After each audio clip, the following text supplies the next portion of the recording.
बस हट दो कम, कोई बात आपकी बात नहीं सुनने में सिर्फ बताने आया हूँ, ठीक है, सुनने नहीं आया। कल से मैंने ऑलरेडी बता दिया है, 3 टाइम का करना चाहिए, ठीक है। शहर में जितनी गंदगी है वो मेरे को बिल्कुल मंजूर नहीं है, ठीक है। तो अगर काम आप कर सकते हो तो बिल्कुल मोस्ट वेलकम करो, अच्छे से करो, बढ़िया करो। सरकारी मुलाजिम हो, काम आपको करना चाहिए।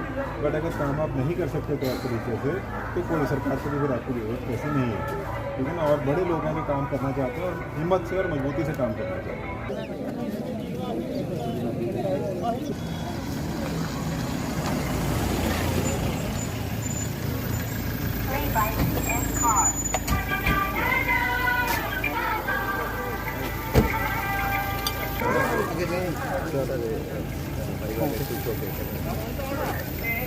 सारा स्टाफ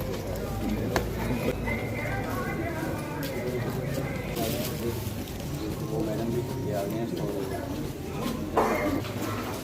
काम ऊपर जैसे जगह तो काफ़ी है वैसे बुलाओ।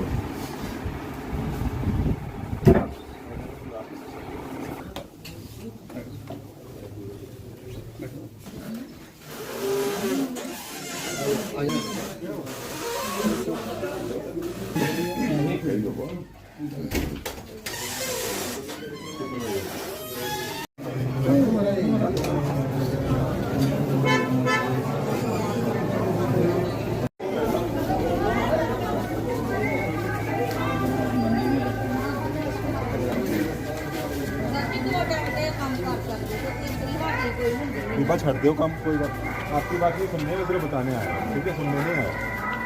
कल से मैंने ऑलरेडी बता दिया है, 3 टाइम का करना चाहिए, ठीक है। शहर में जितनी गंदगी है वो मेरे को बिल्कुल मंजूर नहीं है, ठीक है। तो अगर काम आप कर सकते हो तो बिल्कुल मोस्ट वेलकम करो, अच्छे से करो, बढ़िया करो।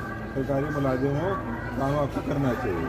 बट अगर काम आप नहीं कर सकते तो तरीके से तो कोई सरकार से भी फिर आपकी जरूरत ऐसे नहीं है, ठीक है ना। और बड़े लोगों के काम करना चाहते हैं और हिम्मत से और मजबूती से काम करना चाहते हैं। नहीं सर, इतनी देर होगी काम मैं करते तो बाहर चले जाओ, ये नहीं गल कर रहे, ठीक है ना, बाहर जा सकते। सिंपल सी बात है, कल आपको सुपरवाइजर अपॉइंट, अभी ऑर्डर निकल जाएगा, सुपरवाइजर अपॉइंट हो जाएंगे। जितने बजे वो आपको बोलेंगे और जो काम देंगे वो काम करना है। जो सरकारी मुलाजिम के ऑफिस में काम करने के घंटे हैं उतना काम करना है। अगर सैलरी लेनी है 3 टाइम की अटेंडेंस होगी, वो अटेंडेंस लगानी पड़ेगी, नहीं लगाते हो तो एब्सेंट मार्क होगा। और अगर काम आप इस तरह से नहीं कर सकते और आदत ख़राब है तो कोई बात नहीं, हमें जरूरत नहीं है, मत, ठीक है। इस हिसाब से शुरू कर दो। बहुत बहुत मुबारक हो आप सबको, और सही तरीके से काम करना शुरू करो, शहर की साफ़ सफाई करनी शुरू, ठीक है, ठीक है। शहर की हालत देखो चलो।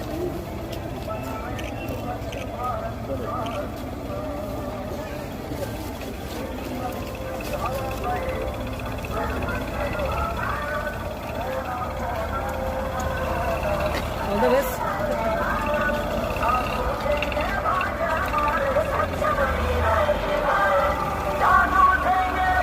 ये आज जो यहाँ पे हमने एक बैठक करी है उसमें 2-3 मेन मुद्दे थे। तो 2 मुद्दे ऐसे हैं जो पब्लिक को सबसे ज़्यादा कंसर्न करते हैं, जिस पे आज हमने विवाद किया है और कुछ अहम फैसले भी किए हैं। सबसे पहला ये मुद्दा है कि शहर में साफ़ सफाई को लेकर जो मुद्दा है, तो एक मैं सबको आपके माध्यम से इन्फॉर्म भी करना चाहता हूँ कि एक एजेंसी को अपॉइंट यहाँ पे किया है जो पूरे कठुआ म्यूनसिपैलिटी का जो भी घर का कचरा रहता है, हाउस होल्ड वेस्ट जिसको हम कहते हैं, उसका कलेक्शन डोर टू डोर, हर घर के दरवाजे से या उसके गली के कोने से, घर से किसी को भी 50 से 60 मीटर ज़्यादा नहीं जाना पड़ेगा, वहाँ पे सुबह म्यूनसिपैलिटी की गाड़ी जाएगी और उनसे कचरा कलेक्ट करेगी। तो आज से मेरी आप सबसे यही गुजारिश है कि आप जिस भी जगह पे जो कूड़े के डंप पुराने चलते आ रहे हैं, जहाँ पे हम कूड़ा कचरा फेंकते हैं, चाहे वो कोई खाली प्लॉट हो, चाहे वो सड़क हो, वहाँ पे फेंकना उसको बंद कर दें, क्योंकि उस पर हम कड़ी कार्रवाई भी करेंगे जो ऐसा करता है। इसको आसान करने के लिए कल से, जो कि 6 तारीख से, वार्ड नंबर 1 से 12 उसमें कूड़े की जो गाड़ी है वो जाएगी, उसका जिंगल बजेगा, आपको पता चलेगा, वो घर पे आपके दस्तक देंगे, आपने अपना कूड़े का जो भी लिफाफा है उसको उस गाड़ी में डाल देना। और मेरी आपसे यही गुजारिश है कि आप रात को या सुबह उस लिफाफे को बांध के रखें ताकि आप सुबह उसको दे सकें। घर के आसपास या किसी खाली प्लॉट में कृपा करके उसको ना फेंकें। ये धीरे धीरे 15 तारीख को हम जो 12 वार्ड से बढ़ाकर इसको सारे 21 वार्ड में कर देंगे। और इसके आगे भी मैं आपको ये बताऊं कि हम लोग ये चाहते हैं कि एक डस्टबिन फ्री हमारा शहर हो, जो बड़े बड़े कूड़े के डंप हैं वो ख़त्म हो। तो 15 तारीख का ये टारगेट है कि सारे 21 वार्ड में ये गाड़ी जाकर ये काम हमारे 21 के 21 वार्ड में शुरू हो जाएगा। वहाँ से ये गाड़ी उसको लेकर जाएगी जो हमारी सॉलिड वेस्ट डंपिंग साइट है, वहाँ पे इसकी प्रोसेसिंग होगी और इस प्रोसेसिंग के बाद इस कूड़े को एक साइंटिफिक वे में डिस्पोज किया जाएगा ताकि कहीं पे भी हमारा कोई कूड़े कचरे का ढेर ना बने। सर, एडमिनिस्ट्रेटर बनने के बाद आप पहली दफ़ा यहाँ पहुँचे हैं, क्या कुछ और बदलाव कठुआ के लोग या कठुआ शहरी इलाका जो है वो देख सकेगा आपके नेतृत्व में? सबसे बड़ा जो ये है कि बड़ी लोगों की समस्या ये है कि जो जितने भी कर्मचारी हैं, चाहे वो सफाई कर्मचारी हो चाहे सुपरवाइज़र हो, वो लोगों की तकलीफ़ ये है कि वो काम नहीं करते, लोगों के गलियों में नहीं आते हैं, टाइम पे नहीं आते हैं, जब बुलाएं तब नहीं आते हैं। तो ये बहुत ही स्ट्रिक्ट मैसेज उनको पास कर दिया गया है कि सुबह 7 बजे से वो लोग फील्ड में रहेंगे और जो एक सरकारी नौकर की शिफ्ट होती है 8 घंटे काम करना है, 8 घंटे अटेंडेंस लगा के काम करना है। दूसरा जो है फैसला ये किया है कि बिल्डिंग परमिशन में लोग तंग रहते हैं कि बिल्डिंग परमिशन मिलती नहीं है या कि बहुत चक्कर लगाने पड़ते हैं और अलग अलग लोगों को तरह से मिलना पड़ता है, बिल्डिंग परमिशन मिलती है। ये भी मैं आप सबको आज माध्यम से ये कह रहा हूँ कि बिल्डिंग परमिशन का एक सिस्टम हम स्ट्रीमलाइन करेंगे। आप सब लोग बिल्डिंग परमिशन ऑनलाइन अप्लाई करें। 30 दिन का पीरियड है बिल्डिंग परमिशन देने का, मैंडेटरी जो सिटीजन चार्टर बोलता है। 30 दिन से 31वां दिन नहीं आएगा अगर कोई दिक्कत नहीं है तो।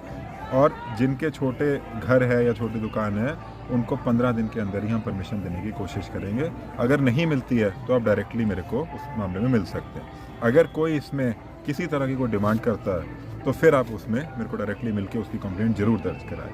आज से बिल्डिंग परमिशन का जो सिस्टम है वो बिल्कुल स्ट्रीमलाइंड होगा, स्मूथ होगा और किसी को उसमें किसी को भी मिलने की या किसी भी तरह का कुछ भी सिफारिश करने की ज़रूरत नहीं पड़ेगी। ये रेडी फड़ी वाले अभी एक हम इंटेंसिव ड्राइव वहाँ पे करेंगे।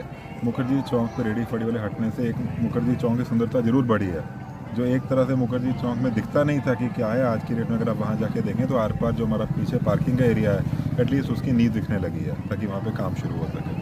और बाकी भी जितने रेडी फड़ी वाले हैं उनसे भी एक लास्ट वार्निंग की तरह इसको समझें। ऑलमोस्ट पिछले 3 से 4 महीने में बार बार उनको बोला गया हटाने के लिए। अब कल से इसमें हम कोई भी गुंजाइश नहीं छोड़ेंगे। अगर कोई उठाता है तो आज तक हमने किसी के उठा के कभी उसको कोई फाइन पेनल्टी नहीं लगाई है, ना ही किसी के सामान को ख़राब किया है। बट अब हमारे हाथ बंधे हैं और वो मजबूर कर रहे हैं। तो कल से यही है कि जिसने रास्ते में जिसने तरपाल लगा रखी है और रेडी फड़ी लगा रहे हैं वो सारे सब्जी मंडी में शिफ्ट करें। वहाँ पर अलॉटमेंट कर रहे हैं, वहाँ पर अलॉटमेंट करने में उनका ही फ़ायदा है।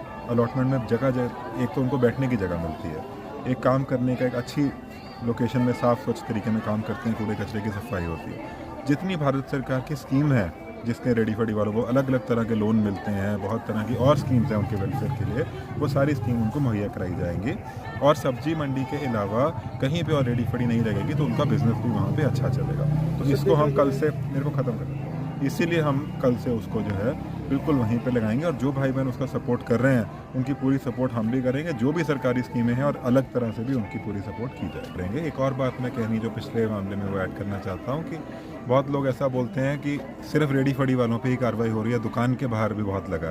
तो मैं ये दुकानदार भी जितने भाई बहन हैं यहाँ पे मार्केट में उनको भी ये संदेश देता हूँ कि आपके भी जो बाहर सामान पड़ा है उसको कृपा करके दुकान के अंदर रखें, फुटपाथ और आम रास्ते को वहाँ से खाली कर दें ताकि हमें उन पर कार्रवाई ना करनी पड़े।